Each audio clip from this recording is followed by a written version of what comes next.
안녕하세요. 미세먼지가 기승을 부리는 지금 칼칼한 목을 달래려 따뜻한 차 한 잔을 마시며 이곳을 찾아와 사연을 끼적여 보고 있습니다. 저는 지금 30대 중반으로 접어들고 있는 여성입니다. 답답한 마음에 이곳저곳을 기웃거리다가 이런 좋은 대나무 숲을 발견하게 되어 무척이나 설레고 있습니다. 이혼 사유 중에 경제적인 이유가 제일 크다고 하던데 저 또한 돈 때문에 이혼했습니다. 제 이야기가 어떻게 펼쳐질지 무척이나 궁금하시죠? 지금부터 제가 겪었던 그 기가 막힌 이야기를 시작해 보도록 하겠습니다. 저는 대학 동기의 소재로 다른 과에 진학 중이던 남자를 만나게 되었고, 소개팅이라는 명목으로 연애를 하기 위해 만났던 자리는 아니었기에 친구로서 잘 지내고 있었습니다. 남녀 사이에 친구가 없다고는 하지만 그래도 이 친구와는 취미도 잘 맞고 대화가 잘 통했었기 때문에 호감 정도의 감정을 가지고 친구로 지내고 있었던 건 사실이에요. 대학을 졸업하던 시기에 운이 좋게 제가 먼저 취업을 하게 되었고, 군대를 다녀오느라 복학이 늦어졌던 친구는 저보다 더 늦게 취업이 되었습니다. 더군다나 저는 정말 하늘이 도운 건지 뭔지 전공을 살려서 대기업에 취업을 당당하게 할 수 있었는데, 친구는 학점 관리도 제대로 못하고 자격증도 따지 못하는 상황이었습니다. 막상 취업을 할 시기가 되니 발등에 불이 떨어진 상태로 이리저리 아무 곳이나 면접을 보게 되었고, 결국에는 중소기업으로 취직을 하게 되었습니다. 제가 대기업에 취업을 한 이후 친구의 취업 준비를 돕고 같이 시간을 많이 보내다 보니까 저는 자연스럽게 호감이 연애의 감정으로 변하게 되었습니다. 하지만 선뜻 제가 만나자고 이야기를 할 수 없었던 게, 친구는 취업이 가장 중요한 시기였고 대기업에 입사를 한 저에게 살짝 자격지심이 있었기 때문이에요. 제가 마음을 은근히 비치며 고백을 하자 본인이 대기업에 취직을 하지도 못했고 저랑은 수준에서 차이가 나는 것 같다면서 저와 연애는 못하겠다고 하더라고요. 그때 포기를 했었다면 제 인생은 달라졌을까요?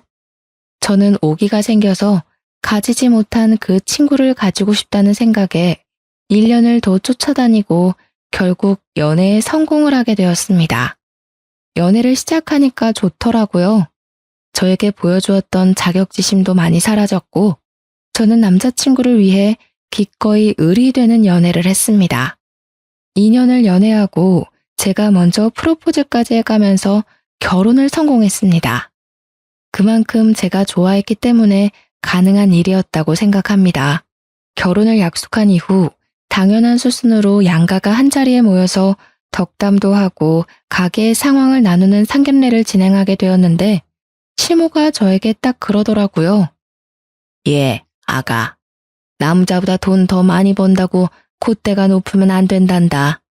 넌 항시한 사람으로서 남편을 떠받들고 살아야 된다. 알겠니? 너가 좋은 회사에 다닌답시고 우리 아들 무시해서는 안 된다 이 말이야. 옆에서 시부도 고개를 끄덕끄덕거리면서 맞는 말 한다고 거드시는데, 저희 부모님 표정이 순식간에 차가워지셔서 저는 이쪽 저쪽 눈치를 보게 되었습니다. 재아가, 우린 너희에게 거는 기대가 많단다. 아무리 요새 세상이 평등하다지만 아직도 시댁이랑 친정을 같은 선상에서 둘 수는 없단다. 알겠니? 항상 시댁 어른들을 깎듯이 모실 줄 알아야 해. 아직 결혼을 결정한 것도 아닌데 말씀이 지나치십니다. 남녀 평등한 사회 아닙니까? 누가 높고 낮음이 없는 사회라 이 말입니다. 그러니 양가에서 관심을 끊어주셔야지요. 시댁이 높고 친정이 낮다는 그런 말은 다 옛날 말입니다. 요즘 트렌드를 모르시네. 그러자 시부의 표정이 뚱하게 바뀌더니 아들이 둘도 아니고 하나밖에 없는데 그럼 며느리도 하나이지 않겠냐고 며느리한테 효도받고 싶다고 대놓고 말하셨습니다. 시모도 그게 뭐가 문제냐는 식으로 자기는 딸 같은 며느리를 원했다면서 앞으로 서로 잘 지내보자고 하셨어요. 그 말이 꼭 저에게 효도를 강요하는 것처럼 들리더라고요.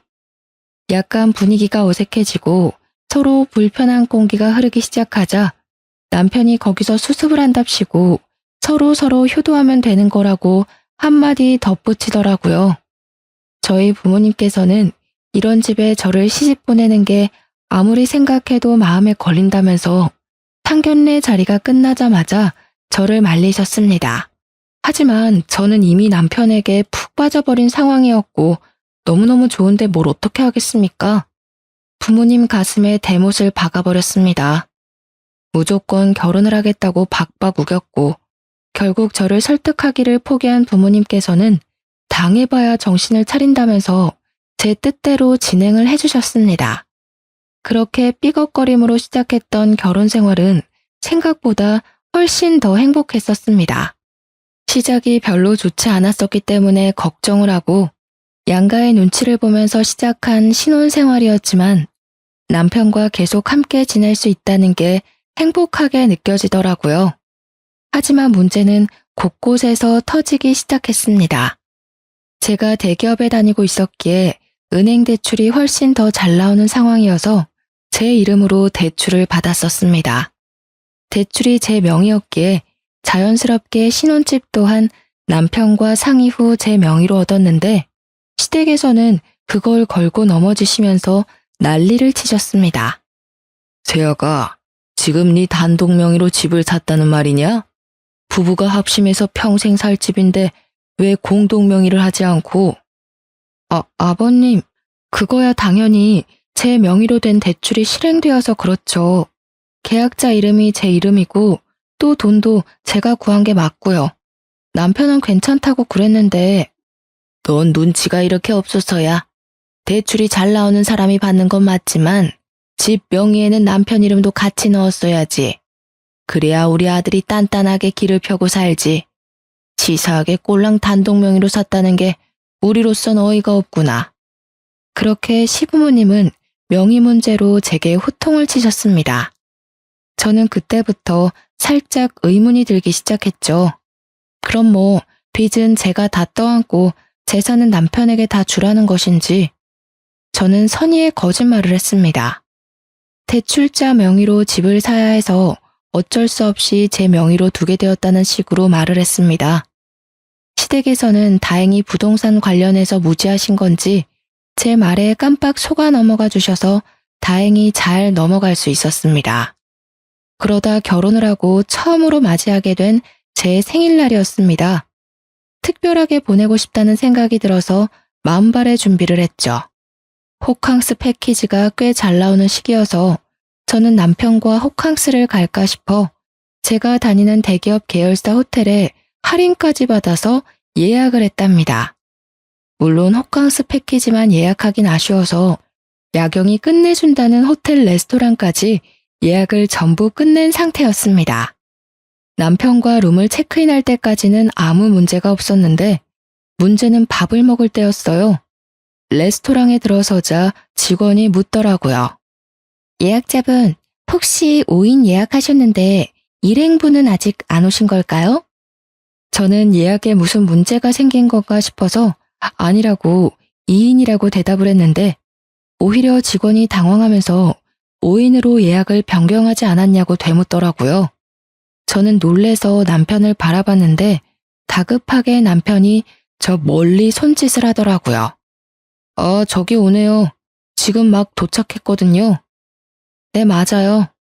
다들 예상하셨다시피 시부모와 신우까지 신나게 걸어오고 있더라고요. 우리가 좀 늦었나? 하면서 다가오는데 제가 너무 놀라고 황당해서 이게 뭔가 싶어서 멍하니 바라만 보고 있었습니다. 그러자 시모가 제 팔을 툭 치면서 그러시더라고요. 예, 너는 생일이면 당연히 시댁 식구들을 먼저 챙겨야지. 둘이서만 보내려고 쏙 준비하는 게 말이 되니? 다른 사람 생일도 아니고 제 생일인데 남편이랑 둘이서 분위기 잡고 휴식을 취하려고 한 게 잘못된 일인가요? 거기다가 그걸 방해하러 온 시댁 식구들까지 이해가 가질 않았습니다. 제가 너무 어이가 없어서 남편을 빤히 쳐다보고 있었는데요. 남편이 웃는 얼굴로 저한테 이렇게 말하더군요. 당신 생일인데 특별하게 다 같이 모이면 더 좋잖아. 함께 보내는 생일이 더 기억에 남는 법이지. 우리 부모님도 동생도 호텔 구경시켜줄 겸 당신 생일도 축하해주고 완전 일석이조잖아. 이런 멍청한 남편의 말 한마디에 숨이 턱턱 막히기 시작했습니다. 이왕 이렇게 된 거 밥만 먹고 피곤하다는 핑계로 빨리 헤어져야겠다 생각을 하고 있었는데 망할 신우가 어이없는 소리를 하더라고요. 언니, 이 호텔 수영장이 그렇게 유명하다면서? 무슨 인피니트 풀이 어쩌고 하던데. 그래서 나 수영복 챙겨왔잖아. 내일 아침에 수영하고 조식 먹고 체크아웃하면 딱이겠다. 그치? 아싸, 너무 재밌겠다. 여기 비싸서 평소에 와보고 싶었는데. 세연이 땡큐. 그제야 신우를 보니까 짐을 산더미처럼 들고 왔더라고요. 남편이 우리가 호캉스를 하기로 했다고 말을 한 건지 신나서 방방 뛰는데, 아니 제 생일인데 도대체 왜 신우가 수영하고 노는 꼴을 봐야 하는지, 그 뒤치다꺼리를 왜 제가 해야 하는지 진짜 기가 막혔습니다. 다른 날도 아니고 제가 결혼하고 처음으로 맞이하는 생일날이었는데요. 게다가 그 비싼 호텔 레스토랑 식사값을 시부모가 계산해 준 것도 아니었습니다. 뻔뻔하게 저한테 잘 먹었다, 생일턱 아주 제대로 쏘는구나 하면서 하하호호 하더라고요. 남편은 저한테 계산하고 오라고 등 떠미는데 생일 내내 두통이 가시질 않았어요. 저한테 생일 선물을 준 것도 아니고 제가 왜 시부모의 밥값까지 계산을 해야 되는지 아무리 생각해도 납득하기 힘들었습니다. 이런 게 빨대 꼽힌 건가 싶더라니까요. 심지어 시부모님이 호텔 구경하고 싶다면서 제가 예약한 룸까지 따라 올라오는 게 아니겠습니까? 점점 가관이구나 싶어서 어디까지 하는지 지켜보고 있었습니다. 당연히 남편과 둘이 보낼 생각이었기 때문에 더블 침대가 하나 있는 방을 잡았는데 방 구경을 하던 시모가 그러더군요. 얘는 방을 잡아도 이렇게 작은 방을 잡았어. 우리는 잘 곳도 없겠네. 그냥 가야겠다. 다음에는 큰 방으로 얻어서 다 같이 지내자. 알겠니? 제가 기가 막혀서 대답도 않고 있는데 호텔 룸에 들어가면 미니바가 있잖아요. 이쁘게 전시된 와인과 유리잔들 말이에요. 공짜가 아니라서 뜯기만 해도 전부 추가 계산해야 되는 것들인데 하필 시부가 거기서 염장을 지르는 겁니다. 이야, 이거 비싼 술인데 잘 됐다. 이번 기회에 먹어보자. 내가 술에 대해 관심이 없는 사람인데도 저건 안단 말이지. 며느리가 효도 제대로 시켜주네. 다들 이거 한 잔씩만 맛봐봐. 이게 얼마나 맛있냐면 거기서부터 시작이었습니다. 시부가 잡아든 술은 위스키였어요. 꽤 독한 술인데도 냅다 열어서는 와인잔에 콸콸 따라서 한 입 털어 넣더라고요. 두 눈을 의심했습니다. 그게 얼마나 비싼지 예상이 안 돼서 손이 달달 떨려왔어요. 아버님, 그거 다 돈 내고 마셔야 하는 건데 그렇게 뜯어버리시면 어떡해요? 참다 제가 한마디를 했더니 시부가 두 번째 잔을 따르면서 껄껄 웃는 겁니다. 대기업 다니는 우리 며느리 생일인데 당연히 이 정도는 며느리가 쏘는 거 아니냐? 효도가 별거야. 이런 걸로 하는 거지. 아무튼 우리 며느리 한 잔만 하고 갈 테니까 쉬어. 그러더니 그 자리에서 한 병을 모조리 다 마시는 게 아니겠습니까?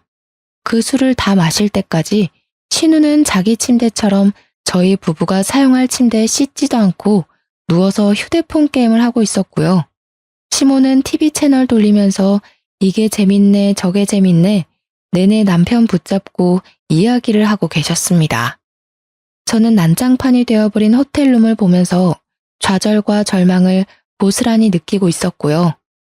술을 끝까지 드신 시부는 취한 것 같다고 운전을 못하겠다고 하시더라고요. 생각해보니 시부가 차를 끌고 왔는데 냅다 술부터 드시고 본 거죠.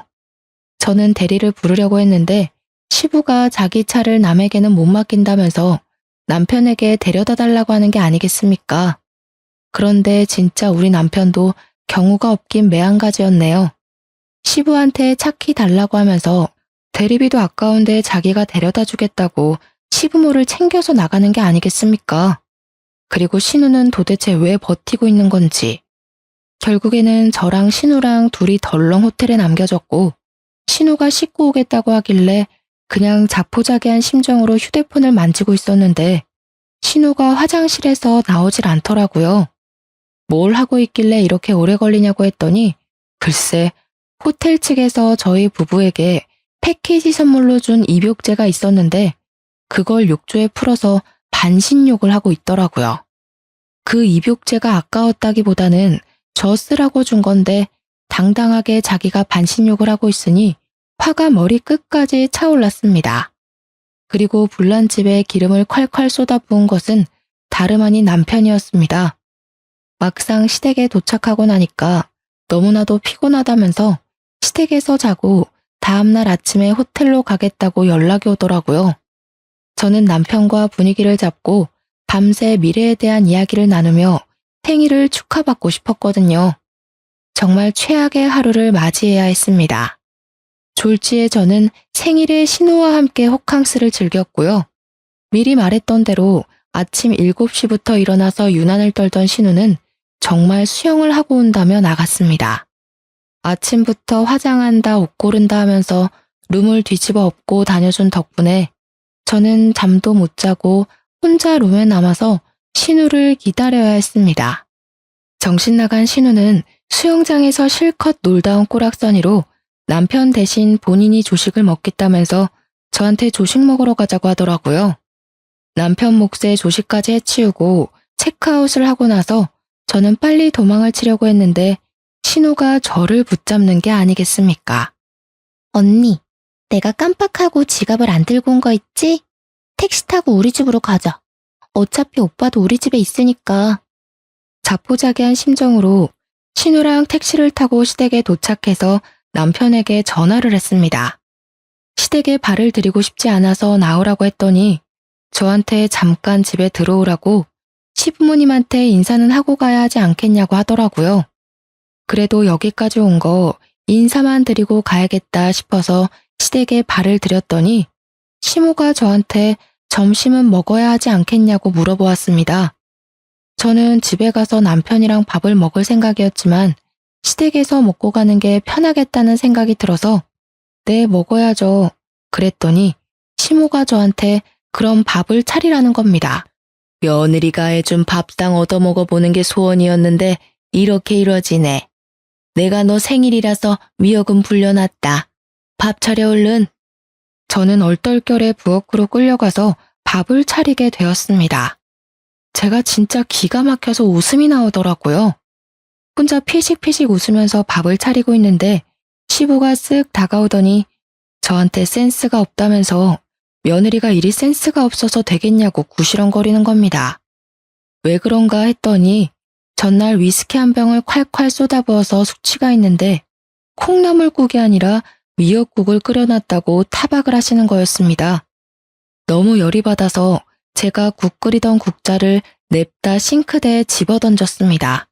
꽤 세게 부딪혔는지 옆에 놓여져 있던 그릇이 깨졌더라고요. 쨍그랑 하는 소리가 울리자 시모랑 남편이랑 전부 부엌으로 달려왔습니다.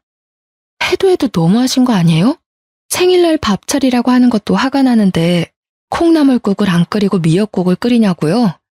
어제 저희 부부 되고 처음으로 맞이하는 생일이라서 분위기 좀 내보고 싶었는데 그것까지 다 망치시고 제가 여기에 밥하러 온 사람인가요?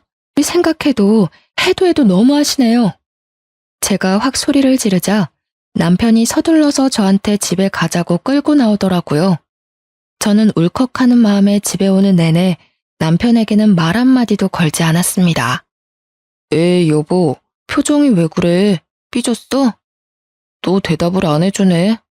원래 이러면서 시댁이랑 친해지는 거야.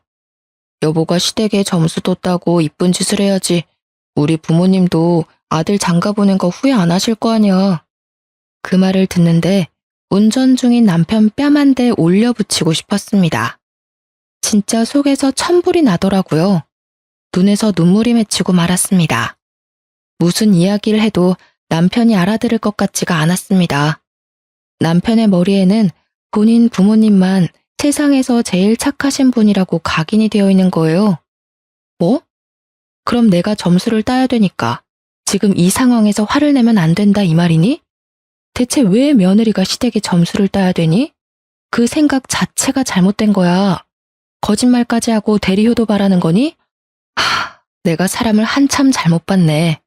당신 지금 엄청 실수한 거야. 알아? 에이, 대리효도라니.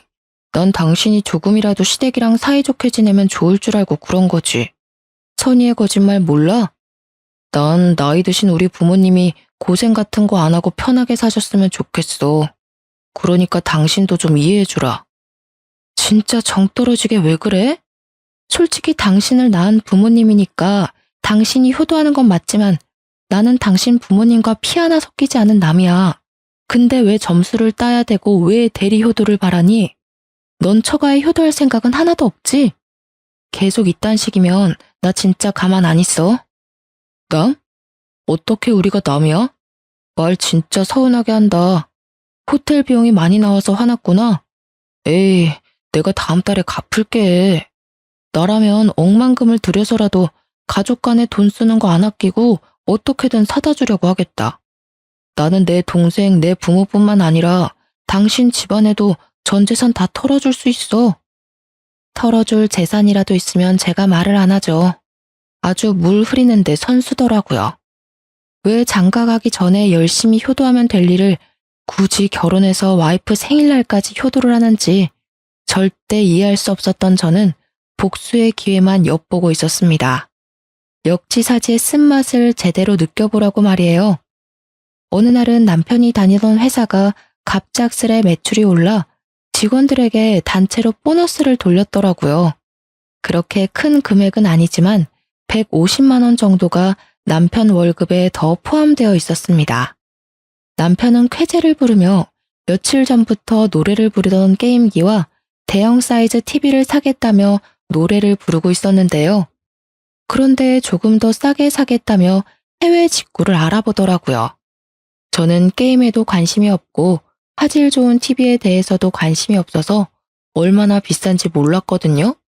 얼마나 비싸면 남편이 해외 직구까지 알아보나 했는데 글쎄 총 200만 원이 넘어가는 금액이었습니다. 사실 좀 과하다고 생각했어요. 그래도 남편이 상여금 받은 걸로 해결하겠지 싶었는데 어느 날 이러더라고요. 내가 옛날 자취할 때부터 꼭 이루고 싶은 로망이 있었거든. 바로 게임방을 만드는 거지. 우리 창고방으로 쓰고 있는 작은 방 말이야. 깨끗하게 정리해서 취미방으로 만들자. 어때? 상상만 해도 재밌겠지? 절대 나 혼자 즐기려고 사려는 건 아니고 여보랑 같이 즐기고 싶어서 그런 건데 혹시 한 50만 원 정도만 여보가 보태줄 수 있어? 50만 원? 뭐야? 그렇게 비싼 거였어? 그냥 좀 저렴한 게임기 사면 안 될까? 아니야. 좀 더 비쌀수록 화질도 좋고 얼마나 생동감 넘치게 즐길 수 있는지 여보는 모르지? 내가 상여금 150만 원 보태잖아. 설마 돈도 잘 벌면서 아끼려는 건 아니지? 우리 같이 즐기는 취미 하나 만드는 비용이라 생각하고 50만 원만 보내주라. 아, 알겠어. 그럼 일단 생활비 통장에 넣어놓고 내가 카드값 정산 다 끝나면 남는 금액으로 사자. 알겠지? 아싸, 진짜지? 무르기 없다. 아, 나 정말 사고 싶었는데 역시 우리 와이프가 짱이야. 그렇게 며칠이 지났습니다. 제 월급에서 떼어낸 50만 원이 합쳐지고 생활비 통장에 총 200만 원이 모이자 남편은 3일 동안 각종 구매처를 꼼꼼하게 비교해보고 있더라고요. 그런데 때마침 시모가 제게 연락이 왔는데요. 얘야, 다른 건 아니고 말이야. 나이가 드니까 하나씩 골병이 드는데 다른 건 몰라도 청소하기가 너무 힘들구나. 요즘 로봇 청소기가 그렇게 잘 나온다고 하던데 하나 있으면 좋을 것 같구나. 너 돈도 잘 버니까 하나만 구매해서 보내다오. 나이 들고 골병 나서 병원비 몇백 드는 것보다 낫지 않겠니? 좋은 게 좋은 거다 생각하고 좀 사줬으면 하는구나. 어머님, 그런데 로봇 청소기 사용하실 줄은 아세요? 휴대폰으로 조작하셔야 되는데 아마 힘드실 텐데. 어머, 얘 좀 봐. 그게 뭐 어렵다고. 네가 사주면 아까워서라도 쓸 거야. 그건 걱정하지 말고 한 100만 원짜리 로봇 청소기가 좋을 것 같은데. 그게 자동으로 걸레도 빨아준다네. 나도 다 알아보고 사려는 거야. 그러니까 꼭 내가 말한 모델로 사야 한다. 오? 아, 알겠어요. 그럼 최대한 빨리 배송시킬 테니까 시댁에 도착하면 연락 한번 해주세요. 어머, 난 너가 한 번에 오케이 할 줄 몰랐는데 역시 대기업 다니는 며느리는 다르구나. 옆집 현수 엄마는 며느리한테 사달라고 졸라도 안 사준다던데. 내가 며느리 하나 잘 골랐다니까 정말. 시모의 부탁에 저는 서심없이 사주겠다고 약속했어요. 당연 남편이 받은 상여금을 쓰려는 생각으로 약속한 거죠. 때마침 역지사지를 제대로 보여줄 기회라고 생각했거든요. 어찌나 상상만 해도 통쾌하던죠. 일부러 남편이 먼저 결제할까봐 미리 선수쳐서 로봇 청소기를 결제했네요. 그리고 이틀 만에 제가 구매한 로봇 청소기가 배송되었다며 사진을 찍어서 보내왔더라고요. 물론 고맙다며 전화까지 왔고요. 때마침 남편이 퇴근해서 집에 와 있었고 남편도 들을 수 있게 통화 소리를 키워서 통화했죠. 예, 흠집 하나 없이 잘 도착해서 딸 도움받아서 어플까지 다운받고 쓰고 있단다. 세상 정말 좋아졌다니까. 이제 구역 정해놓으면 이게 알아서 막 청소를 시작하는데 아주 내 속이 다 시원하구나. 이제 허리 아프게 바닥 청소 안 해도 돼서 친구들이 날 얼마나 부러워하는지. 아니, 이게 다 너 덕분이구나. 어머, 그래요? 다행이네요. 그런데 그거 제가 산 거 아니에요. 남편이 회사에서 이번 달 보너스 받은 걸로 산 거예요. 남편이 효도하고 싶다고 선뜻 사자길래 최고로 비싼 모델 사드린 건데 마음에 드세요? 뭐? 우리 아들이 샀단 말이니? 아니, 넌 돈도 잘 버는 애가 왜 돈을 아끼고 그러니? 난 너한테 사달라고 그랬지 우리 아들한테 사달라고 한 적 없잖니? 어머, 어머님도 참? 허리가 안 좋아서 청소하기 힘들다고 그러셨잖아요. 이럴 땐 자식 된 도리로 응당 필요한 거 사드려야죠. 제가 마침 대출금 낸다고 모아둔 돈이 한 푼도 없어서 남편 상여금 받은 거 좀 썼어요. 그래도 청소기 만족하시죠? 아유, 이거 이미 뜯어서 환불도 안 될 텐데 내가 며느리 장난에 당했구나. 다음에 절대 그런 짓은 하지 말거라. 알겠니? 끊는다. 그렇게 통화를 마쳤더니 남편이 저를 빤히 쳐다보더라고요. 속으로 설마 그 돈을 다 썼어? 하는 표정으로 말이에요. 그래서 확인 사살을 시켜주기 위해 얼른 생활비 통장 잔액을 확인해 보라고 그랬죠. 정확히 200만 원이 사라진 내역을 본 남편이 빨개진 얼굴로 야! 라고 크게 소리를 지르더라고요. 여보, 장난이지? 아, 빨리 돌려놔. 나 진짜 오늘 저녁에 진짜 결제하려고 그랬단 말이야. 응? 장난 아닌데? 왜? 시부모님이 몸이 안 좋으셔서 로봇 청소기가 필요하다는데 그럼 안 사줘? 당신이 나한테 그랬잖아. 효도하고 살아야 된다고. 그리고 같이 쓰면 더 좋을 테니까 내가 특별히 친정에도 같은 모델로 선물해줬어. 나 착하지? 뭐? 그럼 100만 원짜리를 진짜 2개씩이나 샀단 말이야? 당신 진짜 왜 그러냐? 나 정말 2년 전부터 이거 사고 싶었는데 알고도 이런 짓을 꾸며? 이런 짓이라니 말이 너무 심하다. 내 생일날 당신이 나 몰래 가족들 주렁주렁 달고 와서도 내가 화 한 번 안 냈잖아. 다 시부모님한테 점수 따는 거라고, 오히려 좋은 거라고 그랬잖아. 그리고 친정 부모님도 쓰고 다 같이 쓰면 더 좋잖아. 아니야? 우리 부모님도 사위가 사주는 거라고 하니까 얼마나 얼굴이 환해지던지. 당신이 봐야 된다니까. 특별히 내 돈도 50만 원 보탠 거니까 너무 억울해하지 않아도 돼. 당신 참 속 깊은 사위라고 친정에도 점수 따게 해줬으니까. 나한테 오히려 좋아야 되는 거 아니야? 아니, 그건 그 뜻이 아니라고. 시댁에만 잘하면 되지. 꼭 처갓집까지 똑같이 사주냐? 너 저번에 호텔에 가족들 데려간 걸로 나한테 안 갚음하려고 그런 거지? 와, 내가 속았네, 속았어. 완전 사기 결혼 당한 기분이야. 뭐? 지금 사기 결혼이라고 그랬니? 그럼 나는 어떻겠어? 난 내 생일날에 시부모님 모시면서 쓰지도 않아야 될 돈 써가며 효도했는데 이건 사기 결혼 아니야? 역지사지 당해보니까 얼마나 잘못했는지 이제 좀 알겠냐? 난 너가 엄청난 효자라서 이런 건 웃으면서 가볍게 넘어갈 줄 알았는데 게임기 하나에 억울해선 사기 결혼이니 뭐니 운운하는 거 보니까 꽤 어이가 없네. 끝까지 효자 컨셉으로 갈 거면 겨우 이딴 일로 억울해하지를 마. 제 말에 대답을 하지 못한 남편은 울분을 토하며 집을 뛰쳐나갔습니다. 자기가 생각해도 화를 내면 안 되는 상황이란 걸 깨달은 거죠. 분명 본인이 효도하는 게 최고라고 오히려 시댁에 점수 따서 좋지? 라고 말했던 과거의 말들을 주워 담을 수는 없으니까 말이에요. 그리고 한날은 신우가 저더러 백화점 같이 가자고 연락이 온 겁니다. 또 뭔가를 사달라고 하겠거니 예상은 했습니다. 역시나 제 예상은 정확히 적중했죠. 어머, 당연히 선물 사줄 거라 생각해서 지갑 만들고 왔는데요. 10만 원밖에 안 하잖아요. 사주세요. 네, 이렇더라고요. 그래서 모든 걸 내려놓고 신우가 사달라는 거 전부 사줬습니다. 남편의 신용카드로 말이에요. 마침 할인 들어가는 주유카드가 필요해 남편 신용카드를 한 장 들고 있었거든요. 장장 3시간 동안 5층부터 10층까지 싹 도는 동안 결제한 금액은 정확히 180만 원이었어요. 싱글벙글 웃으면서 새언니 최고 그러더라고요. 카드 결제 문자가 연속해서 전송이 되었는지 남편이 바로 전화를 하더라고요. 너 무슨 백화점에서 카드를 이리 긁었어? 장난해? 나보다 돈도 많이 벌면서 내 카드는 왜 쓰는데? 네 동생 선물 산 건데 언제든 가족 간에 돈 쓰는 거에 아끼면 안 된다며. 한도 다 써가면 다른 신용카드 주면 되겠네. 너희 소중한 여동생이 사달라는데 사주기 싫어?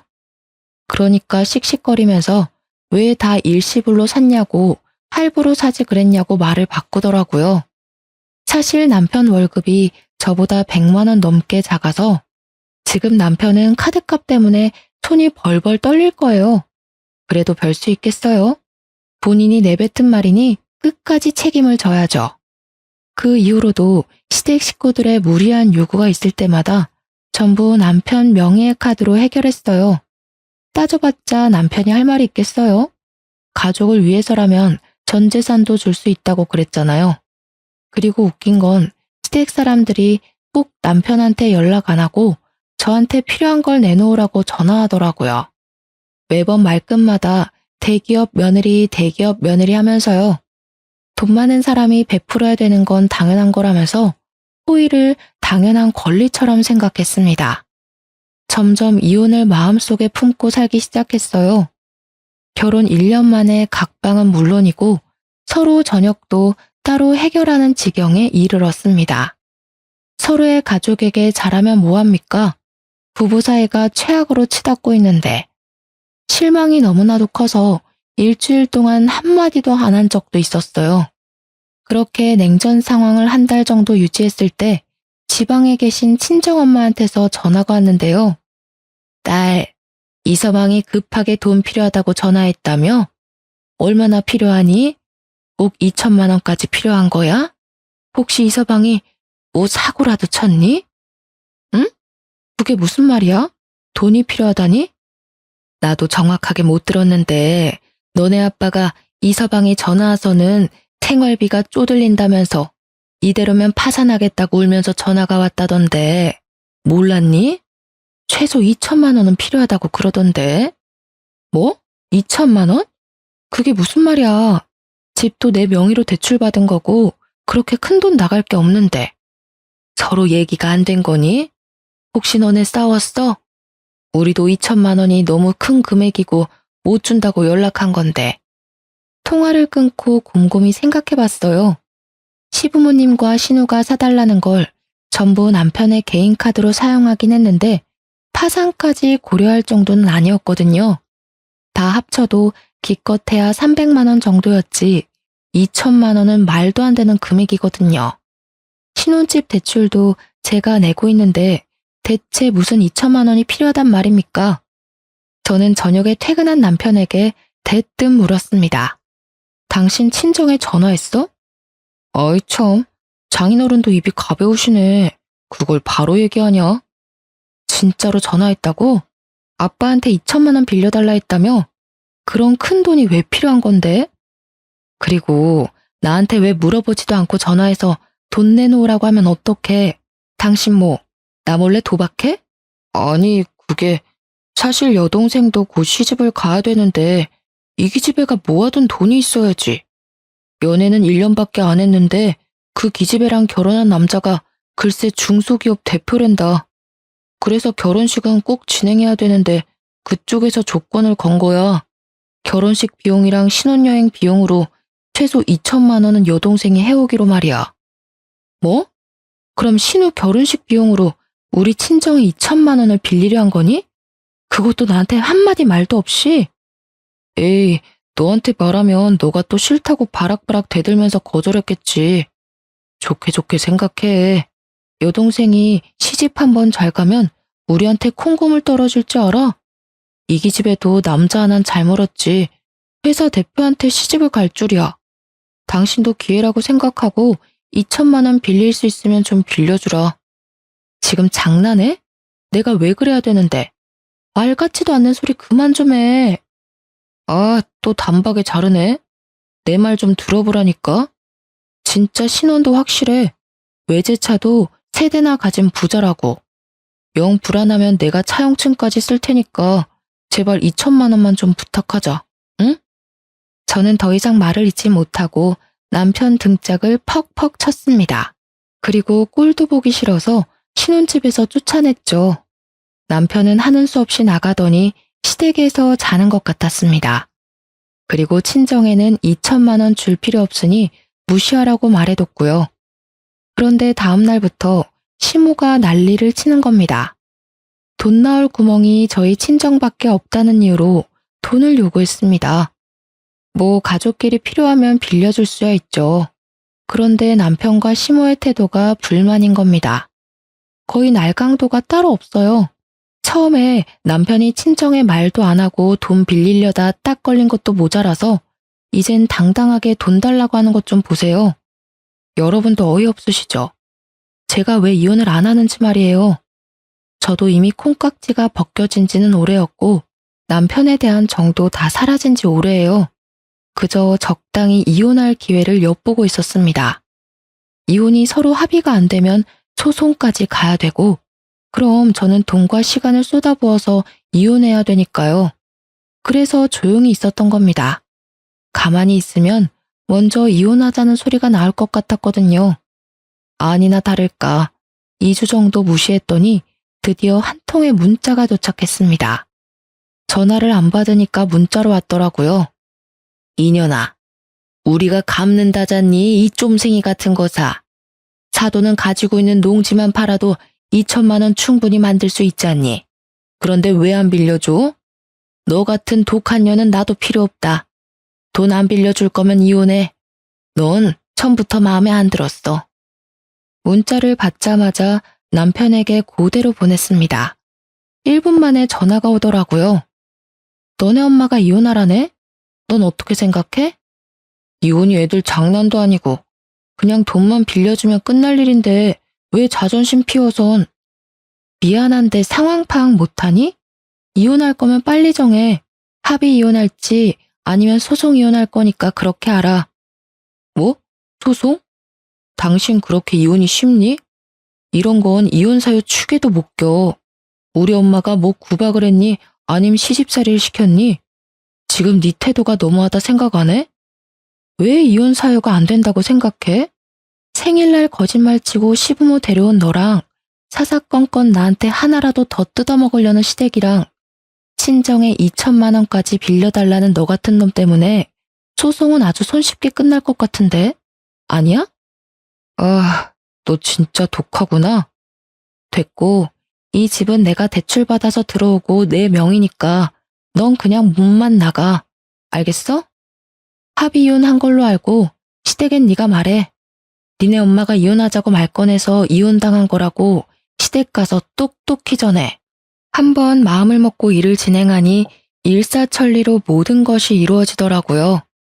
남편 물건과 옷가지들 전부 다 시댁에 보내버렸고 그 이후로 시모와 시부가 번갈아 전화가 왔는데 딱히 말씀드릴 필요는 없겠네요. 저에게 독한 년, 혼자 살아서 얼마나 잘 되는지 보자 라는 내용이 다였거든요. 어떻게 보면 다행이죠. 아직 애도 없고. 회사도 달라서 이혼 후에도 전 남편과 불편하게 계속 마주칠 일도 없고요. 또 회사를 그만두지 않아서 다니던 대기업에서 이를 악물고 일했답니다. 제가 사주를 또 믿는 편인데 33살 이후로 막힌 운세가 좀 핀다고 그러더라고요. 우연인지 모르겠지만 32살에 이혼을 했고 잘못된 인연으로 막혀있던 제 운이 탁 하고 트였나 봐요. 회사에서 프로젝트도 성공적으로 이끌어서 같은 연차인 동료들 중 승진을 가장 빨리 했네요. 이혼이 원동력이 돼서 매일 일에 미쳐 살았더니 월급이 더 빨리 오르더라고요. 요새는 돈 모으는 재미 하나로 살고 있네요. 그렇다고 너무 일만 하지는 않고요. 주말마다 근교의 카페를 놀러 가거나 최근엔 취미로 클라이밍을 배우고 있어요. 그리고 주제넘는 말일 수는 있겠지만 모든 게 지나고 보니 비록 콩깍지가 씌었지만 한 사람을 사랑해서 결혼까지 했다는 거에 후회는 없어요. 그 사람 덕분에 오히려 저 스스로 깨달은 게 많아요. 저는 혼자서 더 잘 살 수 있는 사람이었어요. 누군가에게 의존하려는 사람이 아니었던 거죠. 이혼하면 더 불행해지는 거 아닐까 겁내는 사람들도 많던데 저는 독립적인 성격이라 결혼하면 더 불행해지지 않았을까 생각해요. 아, 그리고 전 남편 여동생 있잖아요. 중소기업 대표랑 결혼한다고 난리치더니만 그 남자 순 사기꾼이었대요. 왜 말로만 듣던 제비였던 거죠. 외제차도 대출받아서 산 거고 회사도 속이고 집도 없는 카포였대요. 어떻게 알게 되었냐면 전 남편이 이혼을 물으자며 제 눈앞에 무릎까지 꿇고 빌더라고요. 그날은 제가 승진턱을 쏘기로 했던 날인데요. 그래서 동료와 선임 몇 분을 데리고 고깃집을 갔어요. 그런데 전 남편을 딱 마주친 거죠. 1년도 안 돼서 고기 굽는 알바생이 되어 있더라고요. 너무 뜬금없죠? 그런데 진짜 땀 삐질삐질 흘리면서 손님상에 고기를 직접 구워주고 있는데 하필이면 제가 동료들과 그 가게를 들어간 거예요. 저는 사실 이혼하고 주변 동료들에게 왜 이혼했는지 세세히 말해주진 않았거든요. 그런데 전 남편 덕분에 동료들도 다 알게 되었네요. 여보, 나 진짜 당신한테 잘못해서 벌 받나 봐. 어? 우리 결혼식 올릴 땐 좋았잖아. 그 행복했던 기억으로 돌아가면 안 될까? 미쳤어? 사람 쪽팔리게 왜 이래? 너 효자잖아. 우리가 왜 이혼했는지 기억 안 나? 나한테 이거 사달라 저거 사달라 하는 시부모 막아주지도 못하고 우리 친정에는 농지 팔아서 2천만 원 구해달라고 난리치고 그게 인간이니? 그땐 내가 당신이랑 이혼까지 할 줄은 몰랐지. 지금도 후회돼. 그 2천만 원, 그 자식은 순 사기꾼 자식이었어. 내가 그 자식한테 속은 게 화가 나서 직접 찾아가서 주먹 다짐까지 했다니까. 근데도 바보 같은 동생은 2천만 원 꿀꺽한 사기꾼 자식이 뭐가 좋다고 우리 사랑 가로막지 말라면서 가출까지 했어. 내가 어이가 없어서 말이 안 나오더라니까. 그게 나랑 무슨 상관인데? 내가 이런 말을 왜 듣고 있어야 하지? 우린 이혼했잖아. 뭐? 그러니까 독한 년은 이악 물고 이혼해서 잘 먹고 잘 살고 승진도 했는데 네 꼬라지는 그런 것 같지는 않네. 뭐 빈대 같은 니네 부모님 감당하려니까 똥구멍이 아주 찢어지겠지? 어쩌냐? 넌 평생 망해가는 너네 집안의 튼튼한 기둥으로서 더 열심히 돈 벌길 바래. 사람들 앞에서 창피하지도 않은지 무릎까지 꿇더라니까요. 전 남편을 뒤로하고 사장님한테 다가가 직원 교육 다시 시키라고 말하고 나왔네요. 그리고 동료들 데리고 다른 가게 가서 먹었어요. 여러분들도 이런 결말을 혹시 예상하셨나요? 앞으로 제가 혼자의 몸으로 헤쳐나갈 일이 많겠지만 다시는 연애나 결혼을 선택하진 않을 듯 싶어요. 다른 사람을 위해서가 아닌 저 스스로를 위해 오늘도 열심히 살아가고자 합니다. 지금까지 긴 사연 들어주셔서 감사합니다.